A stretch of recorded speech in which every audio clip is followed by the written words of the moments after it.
En esta cápsula vamos a revisar las medidas generales de prevención de infecciones asociadas a la atención de salud y nuevamente vamos a recalcar todo lo relacionado con el lavado de manos.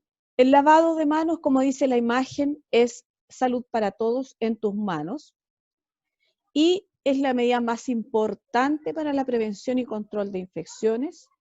Ahí existe el lavado de manos clínico, el lavado de manos quirúrgico y el lavado de manos común, que es el que ustedes hacen en su casa antes de preparar alimentos, después de ir al baño, etcétera, etcétera.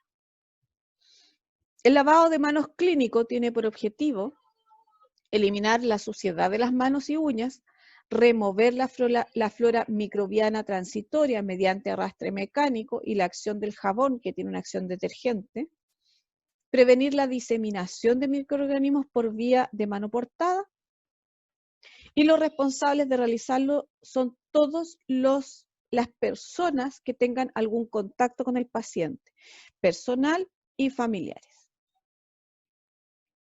Se debe efectuar siempre el lavado de manos clínico. Aquí está como los 5 momentos del lavado de manos: al iniciar y finalizar la jornada de trabajo, antes y después de atención directa de todo paciente, antes y después de realizar una técnica o procedimiento, antes y después de colocarse guantes, antes de manejar material estéril, después de manejar material contaminado. Y existe una regla que es los 5 momentos del lavado de manos, que se grafican más o menos así.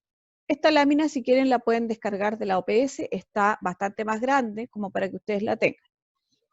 Antes del contacto del paciente, antes de una tarea aséptica, después de una exposición a fluidos corporales o de contacto con la cama del paciente o cualquier parte del entorno, después del contacto del paciente, como dice acá, y después del contacto con el entorno del paciente. O sea, hay 5 momentos en que usted, dentro de la habitación del paciente o en una sala de pacientes, tiene que lavarse las manos.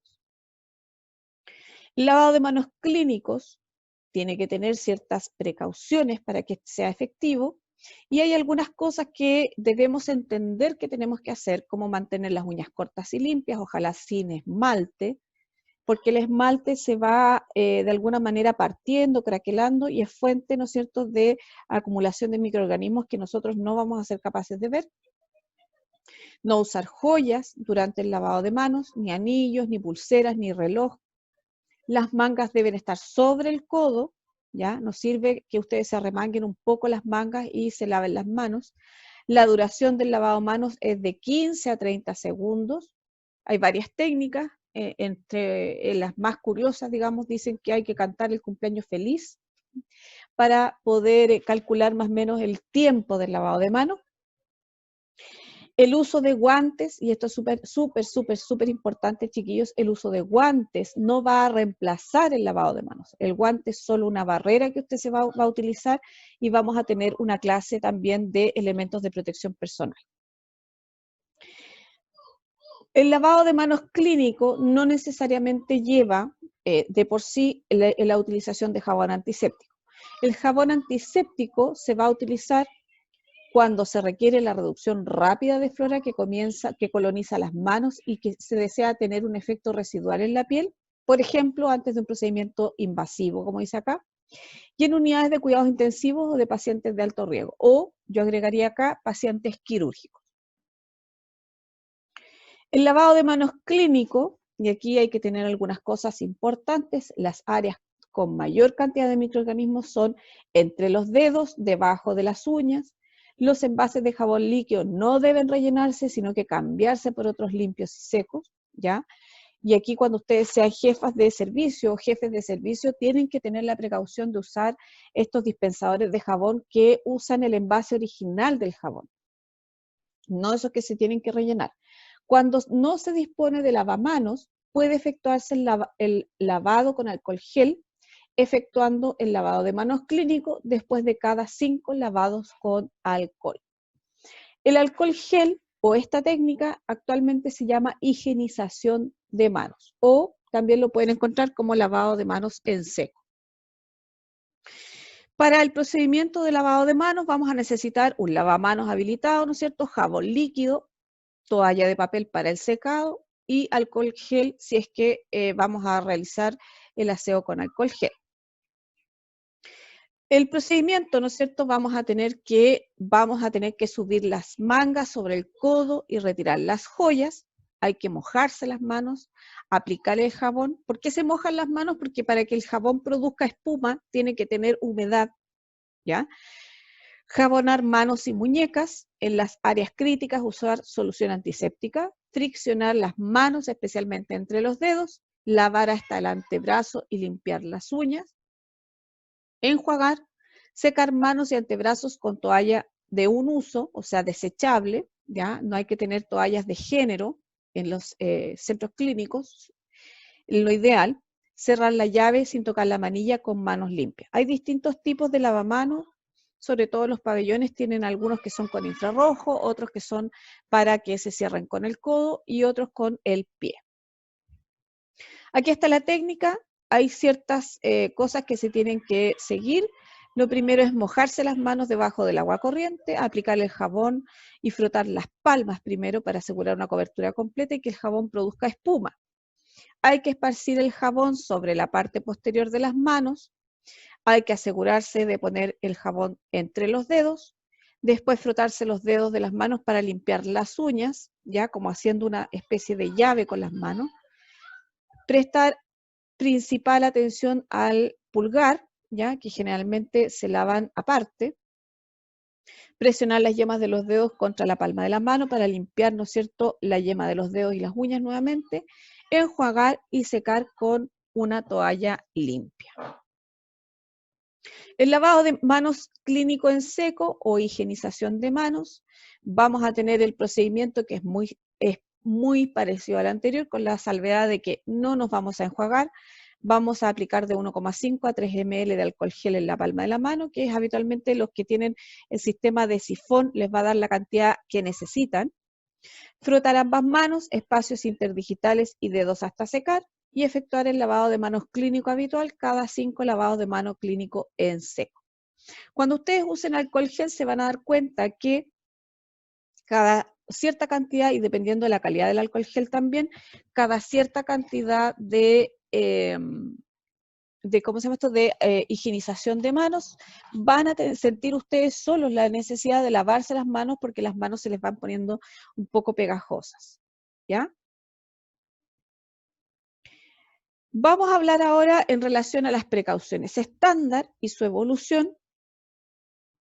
En el año 1700 se hablaba de las comunidades aisladas, en los años 1800 se hablaba de los hospitales infecciosos, en el 1960 se habló de sectores de hospitales, después en 1975 se habló de categorías de hospitales, en 1983 se categorizaron, ¿no es cierto?, las precauciones para enfermedades específicas, en 1985 nacen las precauciones universales, en 1990 aparecen las precauciones por sustancias corporales o los fluidos corporales, y en 1995 aparece lo que nosotros conocemos actualmente como precauciones estándar. Las precauciones estándar consisten en el uso de barreras protectoras en el personal de salud para prevenir el contacto con sangre o fluidos corporales, protegerse a sí mismo y a los demás, ¿ya? En estos momentos, con lo que estamos viviendo, está muy de moda el tema de las precauciones estándar y el uso de elementos de protección de personal o de barreras de protección. Las precauciones estándar van a incorporar lo siguiente: el lavado de manos, que es una medida que siempre tienen que hacer; la protección personal con el uso de delantal, mascarilla, antiparras, si se prevé salpicaduras con sangre o fluidos; los guantes al contacto con fluidos o superficies contaminadas; y precauciones con el material cortopunzante contaminado. Los pasos básicos o las cosas básicas que ustedes tienen que saber es que hay que protegerse antes de limpiar manchas de sangre, mantener la atención cuando se manipulen los elementos contaminados, abstenerse de recapsular agujas, no hay que hacerlo bajo ninguna circunstancia. Hay algunas técnicas que seguramente o mañas que les van a enseñar, pero para eso ustedes van a usar una pinza Kelly o una pinza mosquito, ¿ya? Para retirar o desrotar las agujas y eliminar el material contaminado en receptáculos impermeables y resistentes. Vamos a recordar entonces que las precauciones estándar deben ser aplicadas con todos los pacientes con o sin medidas de aislamiento específico. Los aislamientos están en otra capsulita aparte, ya si quieren lo pueden ir revisando ahí, pero básicamente esto es lo que ustedes deben saber en relación a precauciones estándar, que si ustedes se fijan no es muy difícil de recordar, son cosas básicas, son elementos, son algunas precauciones principales que ustedes deben tener y tienen que desarrollarlas cada vez que ustedes lo tengan que realizar. La técnica aséptica es un conjunto de actividades que buscan disminuir al mínimo las posibilidades de contaminación microbiana durante los procedimientos de atención de pacientes. Ahí tenemos, ¿no es cierto?, un grupo que está aprendiendo, ¿no es cierto?, a higienizarse las manos y recuerden siempre que sus manos son el principal vehículo de contagio. Acá hay una caricatura, digamos, pero si ustedes se hicieran un examen o digamos, un cultivo de la palma de la mano, yo les aseguro que se encontrarían con estas mismas cantidades de microorganismos. Los componentes de la técnica aséptica van a ser el lavado de manos clínico o quirúrgico, el uso de guantes estériles, el uso de mascarilla y gorro, uso de delantal estéril, desinfección del área donde se trabaje a través del lavado de piel y uso de antiséptico, y aquí el alcohol al 70% es sumamente importante, el uso de campo estéril, el uso de material estéril o desinfectado de alto nivel si se trabaja en áreas normalmente estériles, como el sistema vascular, respiratorio o urinario. Hay equipamientos como por ejemplo los endoscopios, o los endoscopios que como tienen elementos ópticos de, por ejemplo, lentes y cámaras, no se pueden esterilizar, por lo tanto se utiliza la técnica de desinfección de alto nivel. El manejo de desechos biológicos también implica es un componente de la técnica aséptica. Algunas consideraciones de la técnica aséptica que deben tener los procedimientos anteriores que ustedes vieron en la lámina anterior pueden realizarse en forma separada o combinada y los requerimientos en cada caso deben adecuarse al tipo de procedimiento que se realizará, al riesgo y la gravedad de las infecciones que se deseen prevenir, al grado de contaminación microbiana que existe o el riesgo que pudiera, o sea, digamos, si no lo sabemos, con mayor razón tenemos que estar preparados. Algunas condiciones o consideraciones de la técnica aséptica, y estos chiquillos tienen que grabárselos en sus cabecitas, aquellos procedimientos que accedan a cavidades normalmente estériles y que la consecuencia de una infección sea grave, requieren de técnica aséptica de alto nivel y en esa técnica aséptica ustedes tienen que considerar, por ejemplo, los siguientes elementos. El lavado de manos con antiséptico, aquí sí o sí va el antiséptico, el uso de guantes estériles en ambas manos, ojalá. Hay varias mañas que usan algunas enfermeras que se ponen un guante estéril, la otra no, y eso lo van a ir aprendiendo con el tiempo, pero básicamente tienen que usar los guantes estériles en ambas manos. Tienen que armar un campo estéril para poder trabajar cómodamente.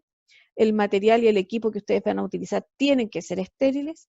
Usar mascarilla porque la transmisión del vapor desde la boca conlleva una gran cantidad de microorganismos. El uso delantal estéril. Algunas consideraciones más respecto a la técnica aséptica: todos los miembros del equipo deben vigilar y estar alerta a mantener la técnica aséptica. Toda contaminación debe remediarse de inmediato. No hay que dejar, por ejemplo, si hubo un derrame de orina, dejarlo ahí para limpiarlo después, hay que evitar eso. Una vez terminado el procedimiento, el delantal, los guantes y la mascarilla usados deben retirarse cuidadosamente, evitando la diseminación de microorganismos. Las personas con guantes y delantal estéril deben mantener sus manos a la vista y por encima del nivel de la cintura. Las manos deben mantenerse lejos de la cara y los codos junto a los costados del cuerpo. Otra cosa que debemos recordar es que solo la parte superior de la mesa se considera estéril. Las personas con uniforme estéril deben tocar solo artículos estériles. La integridad de un paquete estéril y fecha de expiración de su esterilidad debe revisarse inmediatamente antes de abrirse. Si está caduco, se le solicita, ¿no es cierto?, que se reesterilice y se avisa, ¿no es cierto?, para que puedan remediar esa situación. Hay algunos procedimientos especiales que los vamos a ver en una cápsula de más adelante. Tenemos la colocación del delantal, la colocación de guantes estériles, la colocación de mascarilla y la presentación de material estéril. Todas esas cosas se hacen de una manera particular. Está dentro de los talleres para que ustedes lo vayan aprendiendo, pero voy a tratar de dejarle algunos videos para que ustedes lo vayan aprendiendo. Dudas, comentarios, como siempre les digo, a mi correo daniela.rafo@upv.cl. Con esto terminamos esta primera parte y, o sea, esta cápsula, y vamos a hacer una próxima cápsula con los elementos de protección personal, cuál es cuál, cómo se utilizan y cómo se ponen y se sacan, el orden y qué es lo que uno tiene que hacer entre medio.